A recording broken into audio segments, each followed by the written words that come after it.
હે guys, hello and welcome to our family Ronak Purani coaching. તો આજે આપણે જોઈશું ઘન અવસ્થા ચેપ્ટરની અંદર લેક્ચર નંબર 2, જેમાં આપણે આ જે ચાર્ટ છે, આ જે ટેબલ છે એની વાત કરીશું. થોડો ટફ લાગતો હોય છે સ્ટુડન્ટ્સને, પણ એકદમ થિયરિટિકલ છે, એટલે આપણે ફટાફટ એની વાત કરી દઈશું. એમાંથી કેવા ટાઈપના ક્વેશ્ચન પૂછાય છે એની પણ વાત કરીશું, અને પછી ચર્ચા કરીશું સ્ફટિક લેટિસ એટલે શું. ઓકે, જેમાં આવશે આદિમ એકમ કોષ, ફલક કેન્દ્રિત એકમ કોષ, જેને આપણે FCC કહીએ છીએ, અંતઃ કેન્દ્રિત એકમ કોષ. ઓકે, તો એ બધાની વાત કરીશું. એમાં કેટલા પરમાણુઓ હોય એને આપણું આખું ઇમેજિન કરીશું એને. ઓકે, તો પૂરેપૂરો લેક્ચર જોજો, ખૂબ જ ઇન્ફોર્મેટિવ છે, ખૂબ જ કન્સેપ્ટ વાઇઝ લેક્ચર છે. તો ફટાફટ સ્ટાર્ટ કરીએ. આપણે આ ચાર્ટની અંદર જોઈએ તો શું છે, તો આ જે ચાર્ટ બતાવે છે આપણને બતાવે છે ઘન અવસ્થા જે રહી, ઘન જે પદાર્થો રહ્યા એના ટાઈપ. ઓકે, તો મુખ્ય ઘન પદાર્થોના કેટલા ટાઈપ છે ધ્યાન આપો. તો ઘન પદાર્થોના મુખ્ય 4 ટાઈપ છે. ઓકે, કયા કયા? તો પહેલો ટાઈપ છે એનો આ આણ્વીય ઘન પદાર્થ, બરાબર. પછી કયા હોઈ શકે? આયનીય ઘન પદાર્થ. પછી હોય ધાત્વિક ઘન પદાર્થ અને સહસંયોજક ઘન પદાર્થ હોઈ શકે. આણ્વીય જે રહ્યો પહેલો, એના 3 સબ ટાઈપ છે. ઓકે, તો આ 3 રહ્યા એ આના સબ ટાઈપ છે. કયા કયા સબ ટાઈપ છે? અધ્રુવીય, ધ્રુવીય અને હાઇડ્રોજન બંધિત. ખ્યાલ આવી ગયો? મુખ્ય 4, આ 3 એના સબ ટાઈપ છે. હવે આપણે કેટલી વસ્તુ યાદ રાખવાની છે, તો દરેકના ઉદાહરણ તમારે યાદ રાખવા પડે. તો ટેબલ સ્ટાર્ટ કરીએ પહેલાં એક મગજમાં ઉતારી દો કે અહીંયા જે વસ્તુઓ લખેલી છે એ દરેક પદાર્થ માટે સનાતન સત્ય નથી, બરાબર. ક્યાંક ને ક્યાંક, કંઈક ને કંઈક અપવાદ આવશે જ. ઓકે, તો અહીંયા જે આપ્યું છે એકદમ બેઝિક માહિતી આપવામાં આવી છે, બરાબર. તો તમને એવા ઘણા બધા ક્વેશ્ચન થશે કે સાહેબ આ પદાર્થમાં તો આવું નહીં હોતું, તો એમાં કેમ આ ઉદાહરણમાં લખેલું છે? તો એવા ઘણા પ્રશ્નો થશે. તો આ કેવી માહિતી છે? એકદમ બેઝિક માહિતી છે. ઓકે, ચલો. તો જુઓ, ઘટક કણો તરીકે શું હોય? તો મેં તમને કીધું હતું, ઘટક કણો તરીકે ઘન પદાર્થમાં શું સમજવાનું? અણુ, પરમાણુ, આયન હોઈ શકે. ઓકે, તો આણ્વીય ઘન પદાર્થમાં ઘટક કણો તરીકે શું હશે? અણુ હશે. ઓકે, એ જ રીતે ધ્રુવીય પદાર્થ હોય તો એમાં પણ શું હોય? અણુ જ હોય, કારણ કે એ છે તો શું? આણ્વીય ઘન પદાર્થ. આવડી જાય. આયનીય ઘન પદાર્થમાં શું હોય? તો ઉદાહરણ જુઓ, NaCl, MgO, ZnS, CaCl2, potassium sulphate. તો એમાં શું હોય? આયનો હોય, ધન અને ઋણ આયનો હશે. તો ધન એન્ડ ઋણ આયનો. તો થોડુંક ફીલ કરશો તો ખ્યાલ આવશે. ધાત્વિક પદાર્થમાં શું હશે ઘટક કણો તરીકે? તો જુઓ, ધાત્વિક પદાર્થ તરીકે આપણે લોખંડ લઈ લઈએ તો આ લોખંડની પાઇપ છે. ઓકે, તો લોખંડની પાઇપમાં હોય શું? લોખંડના પરમાણુ હોય, લોખંડ ધાતુના. આ રીતે Fe આ રીતે હોય કે ના હોય? ઓકે, પછી સોડિયમ હોય તો સોડિયમમાં પણ હોય સોડિયમ ભરેલો હોય. ઓકે, તો દરેક ધાતુ શું કરે છે? તો ધાતુ તમે ભણ્યા હોય આવર્ત કોષ્ટકવાળું ચેપ્ટર વ્યવસ્થિત, તો ધાતુઓ શું કરતા હોય છે? ઇલેક્ટ્રોન ગુમાવી દે. દાખલા તરીકે સોડિયમ, તો બાહ્યતમ કક્ષામાં એક પરમાણુ, એક ઇલેક્ટ્રોન ગુમાવીને ધાતુ આયન બનાવે, Na+, ધન આયન કહીએ, ધાતુ આયન કહીએ. Fe હોય તો શું બનાવે? Fe+2 અથવા Fe+3, અને ઇલેક્ટ્રોનને શું કરે? મુક્ત કરે. તો એ ઇલેક્ટ્રોન શું બનાવે? ઇલેક્ટ્રોન વાદળ બનાવે, અને જેમાં શું હોય? ધાતુ આયન હોય. તો બુકમાં જે વસ્તુ લખેલી છે ઇલેક્ટ્રોન વાદળમાં ધાતુ આયન, એનો મતલબ એવો થાય છે. તો અહીંયા આપણે સિમ્પલ લખી દઈએ, શું હોય છે? ધાતુ આયન હોય છે ધાત્વિક પદાર્થમાં. ચલો, સહસંયોજક પદાર્થમાં શું હોય? તો જો SiO2 છે, SiC છે, કાર્બન છે, તો એ બધા શું છે? સહસંયોજક પદાર્થ છે. એમાં શું હશે? પરમાણુ હશે. ઓર્ગેનિક કેમિસ્ટ્રીમાં જેટલા તમે પરમાણુઓ જોયા, અણુઓ જોયા, એ બધા કેવા છે? સહસંયોજક બંધ ધરાવે છે. ઓકે, મિથેન લઈ લો તો મિથેનમાં શું હોય? C2H6 હોય. તો કાર્બન અને હાઇડ્રોજન શું થઈ ગયા? પરમાણુ થઈ ગયા. તો સહસંયોજક પદાર્થમાં શું હોય છે? પરમાણુઓ હોય છે. તો ગોખવાની જરૂર નથી. બંધન બળો તરીકે શું હોય? તો યાદ રાખવાનું, એ બંધન બળો તરીકે અહીંયા હશે લંડન બળો અથવા તો પછી વિસર્જિત બળો. ઓકે, ધ્રુવીય પદાર્થ હોય HCl, SO2 જેવા, યુરિયા જેવા, તો એમાં શું હશે? ધ્રુવીય બળ હશે, જેને દ્વિધ્રુવીય બળ પણ કહેવામાં આવે છે. નેક્સ્ટ છે હાઇડ્રોજન બંધિત હોય, તો એમાં કયું આકર્ષણ બળ હોય? હાઇડ્રોજન બંધ હોય. ઓકે, તો ઇઝી છે. અમુક જ વસ્તુઓ થોડીક ઓકવર્ડ છે આ ટેબલમાં. ઓકે, આયનીય ઘન પદાર્થો હોય તો એમાં કયો બંધ હશે? આયનીય બંધ હશે. ઓકે, કયો બંધ હોય? આયનીય બંધ હોય. ધાતુ હોય તો કયો હશે? ધાત્વિક બંધ હશે. જ્યારે અહીંયા કયો બંધ હશે? સહસંયોજક બંધ હશે. ચલો, ધાત્વિક બંધ એટલે શું તો સમજો. NaCl છે એમાં શું હોય છે? Na+ અને Cl- બનાવે કે ના બનાવે? ઓકે, તો NaCl જે રહ્યો એને આપણે જ્યારે જલીય પાણીમાં નાખી દઈએ ત્યારે શું કરશે? વિદ્યુત ઉત્પન્ન કરશે. કેમ? NaCl એકલો વિદ્યુત ઉત્પન્ન ના કરે. ઓકે, તો જો અહીંયા આપણે એની વાહકતામાં પણ લખી દઈએ વિદ્યુત વાહકતા. તો NaCl જે છે, જે આયનીય પદાર્થો છે એ ઘન અવસ્થામાં હશે ને તો કેવા હશે? વિદ્યુતના અવાહક હોય. ઓકે, પણ જ્યારે શું થાય? ડિઝોલ્વ થાય પાણીમાં, એટલે કે પીગલિત અવસ્થામાં હશે તો જ એમાંથી આયનો બનશે. વિદ્યુત ઉત્પન્ન થવા માટે શું જરૂરી છે? આયનો બનવા જરૂરી છે. તો પીગલિત અવસ્થામાં એ કેવો થાય છે? વાહક તરીકે વર્તે છે. ઓકે, તો એ જે વિદ્યુત વાહક તરીકે વર્તે છે એના પરથી યાદ રાખીશું આપણે વિદ્યુત બળ હોય છે. કેવા હોય છે? વિદ્યુત બળ હોય છે, જેને કીધું છે આપણે સ્થિર વિદ્યુત બળ. અને વિદ્યુત જે ઉત્પન્ન થાય એનાથી વિદ્યુત ભાર આવેલો હોય, અને વિદ્યુત ભારનો એકમ શું છે? કુલંબ. તો કુલંબ પરથી યાદ રાખીશું આપણે કુલંબીય બળ. ઓકે, તો આના જે બળ છે એ થોડાક યાદ રાખવા જેવા છે, એ આપણે આ થિયરી પરથી સમજ્યા, કન્સેપ્ટ પરથી સમજ્યા. ક્લિયર? ઓકે, નેક્સ્ટ જો વિદ્યુત વાહકતા. ઓકે, તો જેમ જેમ આ બાજુ જશો એમ વાહકતા કેવી થતી જશે? થોડી થોડી વધતી જતી હશે.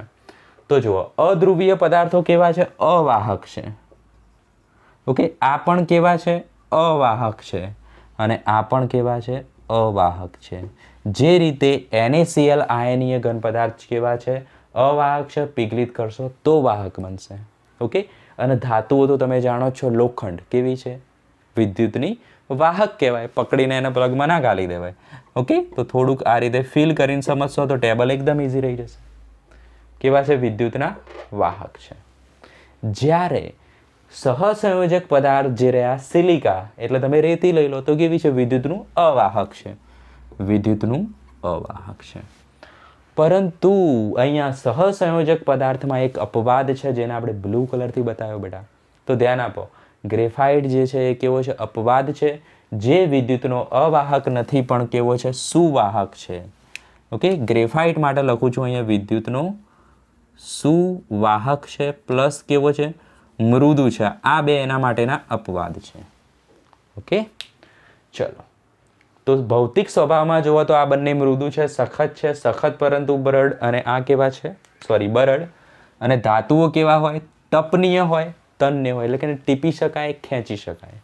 ઓકે, તો અને આ કેવા છે? સખત છે, સહસંયોજક પદાર્થ. પણ એમાં આવેલો ગ્રેફાઇટ અપવાદ છે, કેવો છે? મૃદુ છે. ઓકે, એકદમ ઇઝી થઈ ગયું. હવે ગલન બિંદુ જુઓ તો ગલન બિંદુ જુઓ, બરફ છે એક બાજુ, પછી NaCl છે. તો બરફને પીગાળવો ઇઝી છે, એટલે કે બરફ જલ્દીથી પીગળશે, કે પછી NaCl જલ્દીથી પીગળશે, કે પછી લોખંડ જલ્દીથી પીગળશે? તમે કહેશો સાહેબ આને આ પહેલાં પીગળી જાય, પછી આ પીગળે, પછી લોખંડ પીગળે. લોખંડ માટે વધારે ગરમી આપવી પડે. એનો મતલબ આ બાજુ જેમ જાઓ એમ ગલન બિંદુ કેવા થશે? ઊંચા થતા જશે. ઓકે, તો અહીંયા આપણે લખીએ ઘણા નીચા. અહીંયા આપણે લખીએ નીચા ગલન બિંદુ. અહીંયા લખીએ આપણે નીચા. અહીંયા લખીએ આપણે ઊંચા ગલન બિંદુ. અહીંયા થશે પ્રમાણમાં ઊંચું ગલન બિંદુ. અને આ કેવું છે? ઘણું ઊંચું ગલન બિંદુ. ઓકે, આને તમે આ રીતે પણ સમજી શકો. ગલન બિંદુ આ બાજુ જઈએ ઇન્ક્રીઝ થતું જાય છે. ક્લિયર? તો આ રીતે સમજવાનું છે. સેમ એ જ રીતે બરફ કરતાં આ બધા પદાર્થો કેવા છે? વધુ કઠણ છે. ઓકે, તો એ રીતે તમે એને યાદ રાખી શકો છો. તો ટેબલ હોપ કે તમને હવે થોડું ઘણું ઇઝી લાગ્યું હશે. મેં મારો પૂરતો ટ્રાય કર્યો કે તમારે ગોખવું ના પડે. ઓકે, સમજાવવાનો ટ્રાય કર્યો છે. અને અહીંયા જેટલા પણ ઉદાહરણો મેં લીધા છે એ દરેક ઉદાહરણ તમારે યાદ રાખી દેશો. ઉદાહરણ પૂછાશે. ઓકે, બુકની અંદર જે ક્વેશ્ચન બનાવ્યા છે એમાં જે માગ્યું છે કે આ કયો પદાર્થ છે એ પણ અહીંયા આપણે લઈ લીધો છે. દાખલા તરીકે બેન્ઝીન, તો એ શામાં આવે છે? અધ્રુવીય આણવીય પદાર્થમાં આવે છે. ઓકે, યુરિયા, એમોનિયા, બધા જ ઉદાહરણ આપણે લઈ લીધા છે. ઉદાહરણ પૂછાય, તન્ય ટપનીય વાળો ક્વેશ્ચન પૂછાઈ શકે છે. ઓકે, અને વાહકતાવાળો ક્વેશ્ચન પણ પૂછાઈ શકે ને આ જે બળ છે એ આવી શકે. ક્લિયર? તો ફટાફટ આને તમે નોટ કરી દો. ઓકે, તો પોઝ કરીને નોટ કરો, સ્ક્રીનશોટ લઈ લો. ઓકે, જો તમે લઈ શકતા હોય તો. એપ્લિકેશન હશે તો નહીં લઈ શકો, જો યુટ્યુબ પર જોતા હશો તો સ્ક્રીનશોટ લઈ શકો. તો ફટાફટ કરી દો એટલી વસ્તુ. આપણે નેક્સ્ટ ટોપિક જોઈએ, લેટિસની રચના કેવી રીતે થાય છે એ.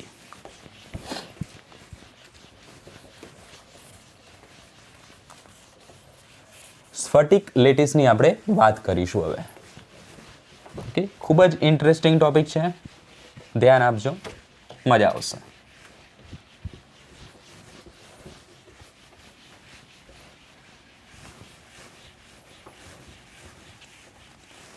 ચલો,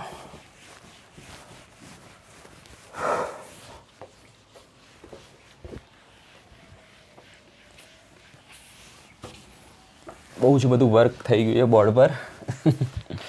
ચલો ચલો ચલો, કંઈ વાંધો નહીં, તમારા કન્સેપ્ટ ક્લિયર થવા જોઈએ. બરાબર? ઓકે, તો ટોપિક જોઈએ આપણે સ્ફટિક લેટિસની રચના એ શું છે. તો પહેલાં બેઝિક કન્સેપ્ટ જોઈ લઈએ. બુકની અંદર બધી વસ્તુ વાંચવાની જરૂર નથી. ચલો, સ્ફટિક લેટિસ કોને કહેવાય? જેને આપણે લેટાઇસ એવું પણ ઉચ્ચારણ કરી શકીએ.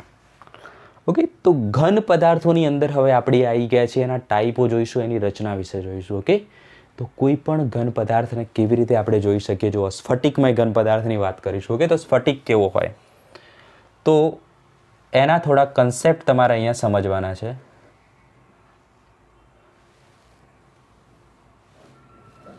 તો સ્ફટિક તમે આ રીતે સિમ્પલી ડ્રો કરી શકો છો. બે ચોરસ લંબચોરસ આ રીતે લેશો તમે, અને પછી એના આ રીતે ખેંચી લેશો, જેથી તમે ઇઝીલી સમજી શકો. તો આ થઈ ગયો સ્ફટિક. ઓકે, ચલો વ્યવસ્થિત બતાવો હોય તો લગભગ અહીંયા સુધી છે.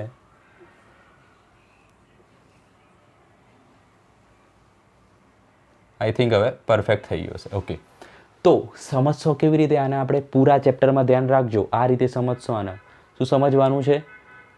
ઘર જેવું સમજવાનું. ઓકે, હું જે રૂમમાં છું, તમે જે રૂમમાં બેઠા છો એ રૂમ જેવું સમજવાનું. માનો કે આ રૂમ છે, સમજાયું હોય? ડબ્બો છે એક ટાઈપનો. ઓકે, એમાં તમારે એન્ટ્રી કરવાની અને વચ્ચે ઊભું રહી જવાનું. આ રીતે ફીલ કરશો તો જ ખ્યાલ આવશે. ઓકે, 3Dમાં તમારે જોવું પડશે, હું બતાવું એ રીતે.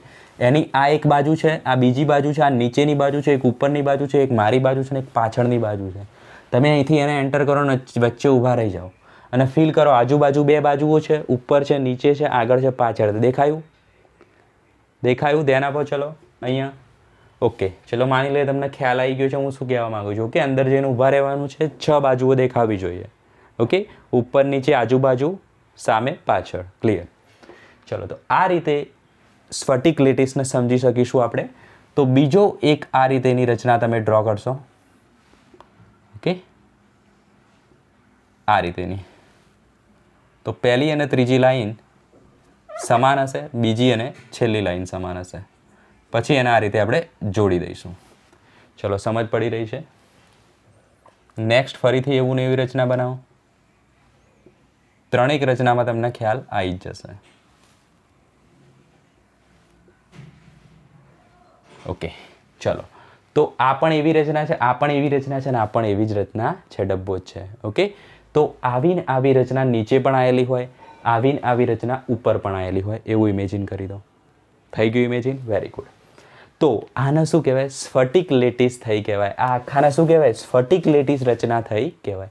હવે દરેક સ્ફટિક લેટિસમાં શું થતું હોય છે? એક સ્પેસિફિક ગોઠવણીનું પુનરાવર્તન થતું હોય છે. એને કહેવાય આપણો એકમ કોષ. તો અહીંયા કોનું પુનરાવર્તન થાય છે? જુઓ, આ ડબ્બાનું. તો એને શું કહેવાય? આપણે એકમ કોષ કહેવાય. તો આ થઈ ગયો એકમ કોષ. તો કન્સેપ્ટ સમજો, દરેક વર્ડને સમજો, બુકમાં જે લખ્યા છે એ શું કહેવા માંગે છે. ઓકે, તો આને આપણે એકમ કોષ કહીશું. હવે અણુ પરમાણુ આયન આવેલા હોય, જેવો એકમ કોષ એવા એના ઉપર અણુ પરમાણુ આયન ગોઠવાયેલા હોય. ઓકે, તો માનો કે અહીંયા અણુ પરમાણુ આયન ગોઠવાયેલું છે, દરેક ખૂણા પર તો હોય જ. ઓકે, તો આપણે ખૂણા પર બતાવી દઈએ. તો અહીંયા જે રહ્યું એ અણુ પરમાણુ ઘટક કણ ગોઠવાયેલો હોય. ઓકે, અને એ પરમાણુ પર શું થતું હોય? થોડુંક એ દોલન કરતો હોય. તો એ જે જગ્યા રહી એને કહેવાય સ્ફટિક બિંદુ અથવા તો લેટિસ બિંદુ કહેવાય. આખાને સ્ફટિક લેટિસ કહેવાય. પણ આ જે વસ્તુઓ રહી બધી એને શું કહેવાય? લેટિસ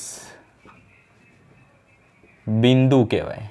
ઓકે, અથવા એનું બીજું નામ શું છે? મોટિફ કહેવાય. મોટિફ. ઓકે, આવો પણ શબ્દ લખેલો હશે. અને દરેક લેટિસ બિંદુ પર શું હશે? અણુ, પરમાણુ, આયન હશે. તો એ પણ લખી દો એટલે વસ્તુ એકદમ ક્લિયર થઈ જાય. અણુ, પરમાણુ અને આયન ક્યાં હશે? લેટિસ બિંદુ પર હશે. આ આખી જે રચના રહી એને શું કહેવાય? એકમ કોષ. આખાને શું કહેવાય? સ્ફટિક લેટિસ. ક્લિયર? Very good. તો આ એકમ કોષથી આપણે બીજી વસ્તુ શીખી લઈએ. શું શીખશો? તો જુઓ, આપણે કીધું એ પ્રમાણે અહીંયા શું આવેલું હોય? અણુ, પરમાણુ, આયન આવેલા હોય. ઓકે, ચલો. બાજુઓ કેટલી થઈ? નીચે, ઉપર, આજુ, બાજુ, આગળ, પાછળ. 6 બાજુઓ થઈ ગઈ. તો બાજુઓ લખી દઈએ આપણે. કેટલી હોય છે? 6 હોય છે. ખૂણા લખીએ આપણે. કેટલા હોય છે? 8 હોય છે. ઓકે, હવે જુઓ, આને શું કહેવાય? આ બાજુ નથી. બાજુ એક આખો પાર્ટ રહ્યો એને બાજુ કહેવાય. ફીલ થાય છે? આ આખો પાર્ટ રહ્યો એને બાજુ કહેવાય. ઓકે, પણ આ જે રહી એક લાઈન સીધી ધાર છે એને શું કહેવાય? ધાર કહેવાય. ઓકે, તો આ જે રહ્યું એને શું કહીશું? ખાલી આપણે ધાર કહીશું. જ્યારે આને શું કહેવાય? બાજુ કહેવાય. પડી ખબર? આ રીતે કન્સેપ્ટ ક્લિયર થાય. ઓકે, તો અને એ જે ધારની સામેનો ખૂણો હોય એનું નામ અલગ અલગ હોય. ઓકે, ચલો. તો આપણે અલગ અલગ ધાર કહી દઈએ. દાખલા તરીકે આને કહી દઈએ એ, આને કહી દઈએ બી અને આને કહી દઈએ સી. તો એની સામેનો જે ખૂણો છે એને આપણે આલ્ફા કહીએ, બીની સામેનાને બીટા કહીએ અને સીની સામેનાને ગેમા કહી દઈએ.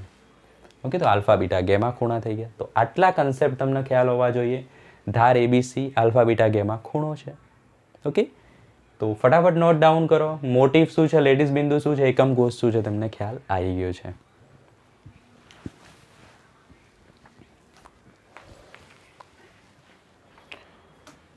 થોડુંક પાણી પીને આપણે નેક્સ્ટ ચાલુ કરીશું.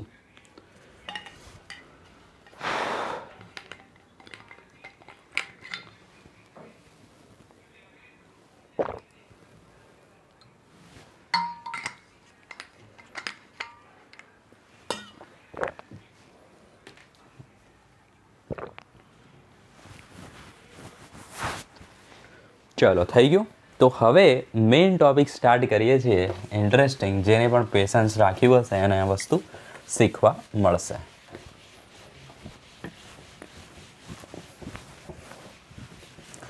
તો પરમાણુની ગોઠવણી આધારિત એકમ કોષના પ્રકાર જોઈશું આપણે. ઓકે, એક ટેબલ જે બુકમાં વચ્ચે આપ્યું છે આપણે નેક્સ્ટ લેક્ચરમાં જોઈશું.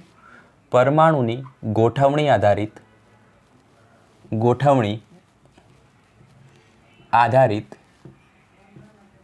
એકમ કોષના પ્રકાર. ઓકે, ચલો. એકમ કોષને શું કહેવાય? ક્યુબિક સેલ કહેવાય. આ ચેપ્ટરની અંદર થોડાક વર્ડ પણ તમારે શીખવા પડશે ઇંગ્લિશ. ઓકે, કારણ કે એમાંથી ક્વેશ્ચન બનતા હોય છે. ઓકે, ચલો. ક્યુબિક સેલ શીખતા રહો. જેટલા જરૂરી છે એટલા હું તમને લખાવતા જઈશ. ઓકે, તો પરમાણુની ગોઠવણી આધારિત તો મુખ્યત્વે 4 પ્રકાર છે એના. ઓકે, મુખ્યત્વે 2 પ્રકાર છે આમ તો. ઓકે, તો પરમાણુની ગોઠવણી આધારિત તો જો ખૂણાઓ પર ગોઠવાયેલા હોય તો ફક્ત ખૂણાઓ પર. ઓકે, બીજો જે ટાઈપ છે કેવો છે? ખૂણા ઉપરાંત અન્ય જગ્યાએ. ક્લિયર? Very good. તો ફક્ત ખૂણાઓ પર ગોઠવાયેલો હોય એવા એકમ કોષનું નામ છે આદિમ એકમ કોષ. શું નામ છે? આદિમ એકમ કોષ. જ્યારે ખૂણા ઉપરાંત અન્ય જગ્યાએ ગોઠવાયેલા હોય એનું નામ છે, પહેલો એમાં લઈશું આપણે અંતઃકેન્દ્રિત એકમ કોષ. પછી છે ફલક કેન્દ્રિત એકમ કોષ અને પછી છે અંત કેન્દ્રિત એકમ કોષ.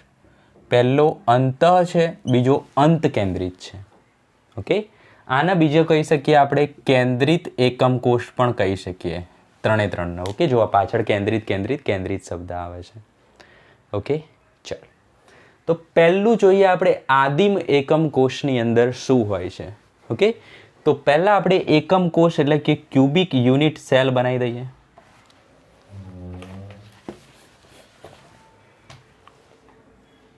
એની અંદર કેટલા પરમાણુ હોય છે એ આપણે જોવાનું છે.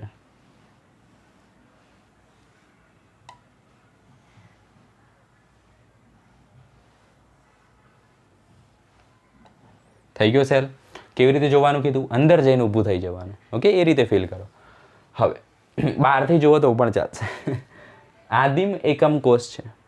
પરમાણુ ક્યાં આવેલા હોય? ફક્ત ખૂણા ઉપર. ખૂણા કેટલા છે? 1 2 3 4 5 6 7 8 ખૂણા. ઓકે, તમે આનો વ્યવસ્થિત જોયો હોય તો ખ્યાલ આવશે. આ ખૂણો નથી, બરાબર? આ આખી ધાર આ બાજુની છે, આ ધાર આ બાજુની છે, ખ્યાલ આવશે તમને. ઓકે, 8 ખૂણા છે. ઓકે, તો 8 ખૂણા પર 8 પરમાણુ. તો આદિમ એકમ કોષમાં કેટલા પરમાણુઓ હોય એ આપણે શોધવા હોય તો કેવી રીતે શોધી શકીએ? તો ધ્યાન આપો. તો કુલ પરમાણુ કેટલા હશે? એક એકમ કોષમાં કુલ પરમાણુ પ્રતિ એકમ કોષ કેટલા હોય? તો જુઓ, ખૂણાઓની સંખ્યા કેટલી છે? 8. તો ખૂણા કેટલા છે? 8 ઇન્ટુ દરેક ખૂણા પર કેટલા પરમાણુ છે એ જુઓ તમે.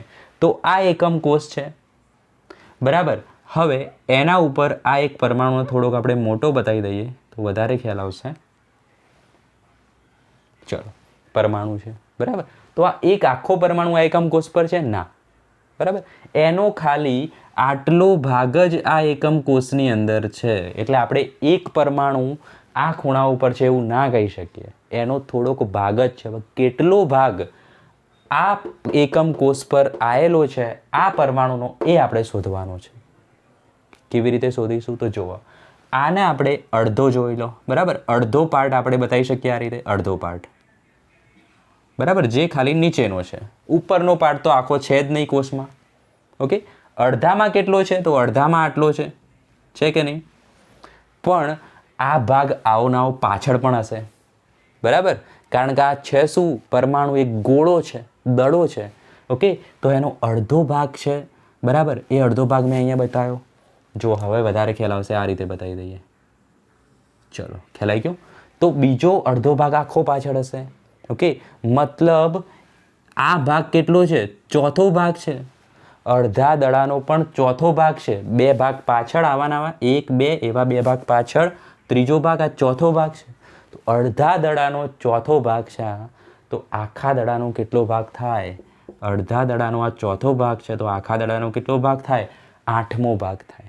થાય કે ના થાય? આ રીતે ફીલ કરો, સમજાવવું જોઈએ. તો ટોટલ 8 ખૂણા અને દરેક ખૂણા પર કેટલો પરમાણુ છે? 1/8. તો ટોટલ પરમાણુ કેટલા થાય? એક જ થાય. ઓકે, તો આ ખૂણા પર 1/8 પરમાણુ, આ ખૂણા પર 1/8, આ ખૂણા પર 1/8, એમ ટોટલ કરીશું તો એક એકમ કોષ જોડે કેટલા પરમાણુ થાય? 1 પરમાણુ થાય. મતલબ આદિમ એકમ કોષ જે રહ્યો એમાં કેટલા પરમાણુ હોય છે? 1 જ. ફટાફટ લખી દો આટલી વસ્તુઓ. આદિમ એકમ કોષનું બીજું નામ પણ લખી દો, primitive cubic unit cell. Primitive cubic unit cell. આ એક ક્યુબ કહેવાય. ઓકે, જે પાસો છે એ શું છે? ક્યુબ છે. આ પાસો છે એવું વિચારી લો. ઓકે, તો પણ તમને ખ્યાલ આવી જ જશે. Okay, very good. ચલો, તો નેક્સ્ટ જોઈએ આપણે અંતઃકેન્દ્રિત વિશે. ફટાફટ નોટ ડાઉન કરતા જજો.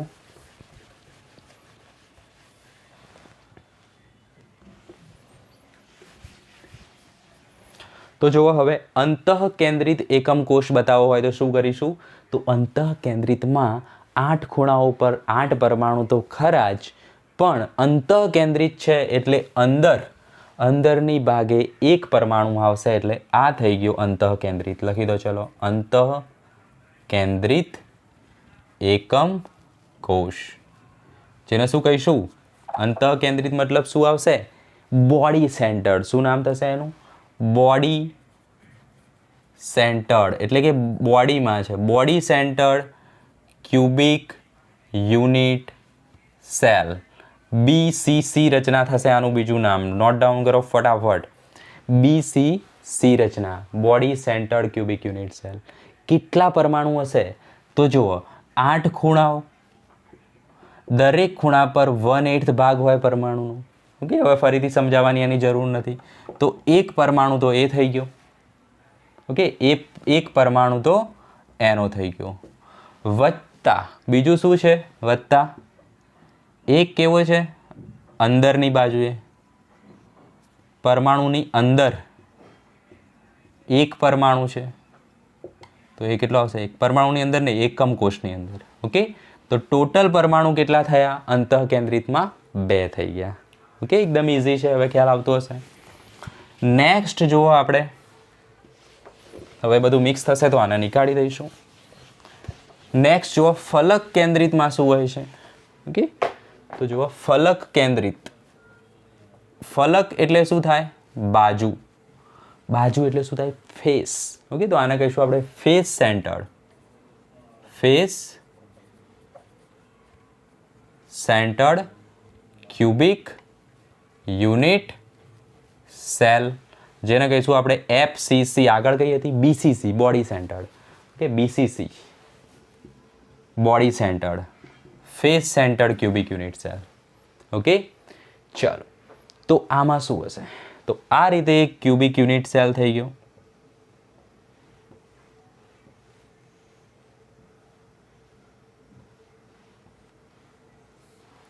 એના 8 ખૂણા પર પરમાણુ તો હોય જ. દરેક ખૂણા પર 1/8 ભાગ હોય એટલે ટોટલ થશે 8 પરમાણુ. ઓકે, વત્તા શું કહે છે? દરેક ફેસ પર પણ એક એક પરમાણુ હોય. શું કહે છે? દરેક ફેસ પર એક એક પરમાણુ, FCC. ઓકે, તો જો આને હું બ્લેકથી બતાવી દઉં. ચલો, આ ફેસ પર એક પરમાણુ, આ ફેસ પર, અહીંયા, અહીંયા, એક મારી બાજુ ને એક પાછળની બાજુ એક એક પરમાણુ. ખ્યાલ આવી ગયો? ઓકે, પાસાના જે 8 ફેસ હતા, 8 બાજુ હતી, એના પર એક એક પરમાણુ ગોઠવાયેલો છે. તો હવે તે કેટલા ટોટલ પરમાણુ હશે એકમ કોષમાં? તો 8 ખૂણાવાળા એક પરમાણુ તો ખરો જ, પ્લસ બાજુઓ કેટલી? 6 બાજુઓ, તો 6 ફેસ, 6 બાજુ. હવે દરેક બાજુ પર પરમાણુનો કેટલો ભાગ છે? તો જો આ બાજુ છે ને, તો આ જે અડધો ભાગ છે અંદર છે અને અડધો ભાગ બહાર છે. આમાં જુઓ તો અડધો ભાગ અંદર છે, અડધો ભાગ બહાર છે. બહાર મતલબ શું? આવો નાવો એકમ કોષ ઉપર હશે, આવો નાવો એકમ કોષ બાજુમાં પણ હશે, નીચે હશે, આ બાજુ હશે, આખી લેટિસ બનાવી હશે એને. ઓકે, તો આ જે ભાગ રહ્યો, આ જે પરમાણુ રહ્યો, એનો અડધો ભાગ નીચેના એટલે કે આ એકમ કોષ જોડે છે, અડધો ભાગ ઉપરના એકમ કોષ જોડે છે. ફીલ થાય છે? ઓકે, ચલો, તો એ રીતે આ જોડેલા હશે. એ જ રીતે અહીંયા પણ હશે. ઓકે, ફોર એક્ઝામ્પલ આ રીતે. ઓકે, ચલો, અડધો અહીંયા, અડધો નીચે. તો મતલબ શું થઈ ગયો? અડધો પરમાણુ એક બાજુ પર છે, તો 6 બાજુ પર કેટલા હોય? 3 પરમાણુ હોય. ઓકે, કેટલા હોય? 3 પરમાણુ હોય. તો ટોટલ કેટલા થઈ જશે? 4 પરમાણુ. કોનામાં થઈ જશે? FCC ફલક કેન્દ્રિતમાં 4 પરમાણુ થઈ જશે. ક્લિયર? પછી જોઈએ આપણે અંત કેન્દ્રિતમાં શું આવશે. ઓકે, તો જોવા ફટાફટ. અંત કેન્દ્રિત બુકમાં નથી આપી પણ આપણે એને બતાવી દઈએ છીએ. ચલો, તો અંત કેન્દ્રિતમાં શું હોય છે? તો આ રીતે એક એકમ કોષ છે, એનું ઇંગ્લિશ નામ અત્યારે જરૂર છે નહીં, આગળ જતાં જરૂર પડશે તો તમને હું બતાવી દઈશ. ચલો, તો ખૂણા પરના પરમાણુ તો ખરા જ. ઓકે, ચલો, તો અંત કેન્દ્રિતમાં લખી દો 8 ખૂણા પર 8 પરમાણુ, અંદર એક પરમાણુ. ફલક કેન્દ્રિતમાં લખી દો 8 ખૂણા પર 8 પરમાણુ, 6 એ 6 બાજુ પર પરમાણુ. અંત કેન્દ્રિતમાં શું આવશે? 8 ખૂણા પર 8 પરમાણુ, પણ કોઈ પણ 2 સામસામેની બાજુઓ પર પરમાણુ હોય. બધી જ બાજુઓ પર ના હોય. બધી બાજુ હોય તો અંત કેન્દ્રિત થઈ જાય, પણ અંત કેન્દ્રિતમાં શું હોય છે? કોઈ પણ 2 સામસામેની બાજુ પર પરમાણુ હોય. તો માનો કે આપણે આ 2 બાજુઓને લઈ લઈએ. ઓકે, તો એક પરમાણુ આ કોઈ પણ 2 પર હોય છે અને એક પરમાણુ આ થઈ ગયો. ઓકે, અડધો ઉપર, અડધો નીચે, એ રીતે. ક્લિયર? તો શું થશે? 2 બાજુઓ, કોઈ પણ 2 બાજુઓ હોઈ શકે. તો એક બાજુ પર કેટલો પરમાણુનો ભાગ છે? અડધો ભાગ. તો અહીંયા હું અડધો લખી દઉં. તો 2 તો હતી જ બાજુઓ, તો ટોટલ કેટલા આવી જશે? 1. તો મળશે કેટલા આપણને? 2. તો અંત કેન્દ્રિતમાં પણ કેટલા પરમાણુ હોય છે? 2 પરમાણુ હોય છે. હોપ તમને ખ્યાલ આવી ગયો હશે, એકદમ ક્લિયર થઈ ગયું હશે. ઓકે, કન્સેપ્ટ આ રીતે સમજજો, મજા આવશે. ચલો,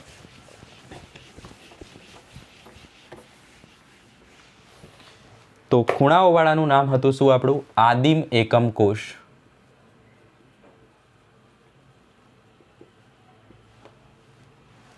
પ્રાઇમિટિવ ક્યુબિક યુનિટ સેલ જેને કીધું. તો આપણે જેના 8 ખૂણા પર 8 પરમાણુ હતા, એટલે 8 × 1/8 ઇઝ ઇક્વલ ટુ ટોટલ પરમાણુની સંખ્યા થઈ 1.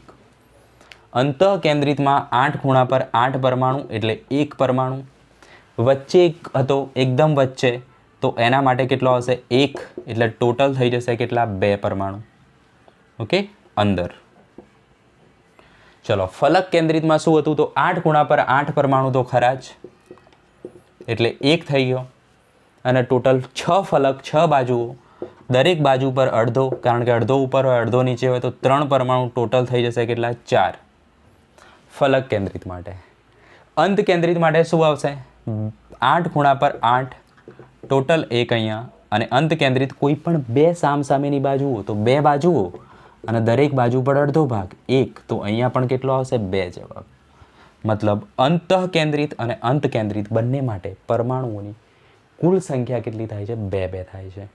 ઓકે, તો હોપ તમને ખ્યાલ આવી ગયો હશે. નેક્સ્ટ લેક્ચરમાં આપણે દ્વિપરમાણુઓ અને ત્રિપરમાણુઓ ગોઠવણીની વાત કરીશું. આજના લેક્ચર પરથી થોડા ક્વેશ્ચન જાતે સોલ્વ કરવાનો ટ્રાય કરજો, મહેનત કરવાની ચાલુ રાખજો. ઓકે, હું તમને સિલેક્શન અપાઈશ, છેક સુધી મહેનત કરાવીશ. નેક્સ્ટ વિડીયોમાં મળીશું, ત્યાં સુધી bye. All the very best. By.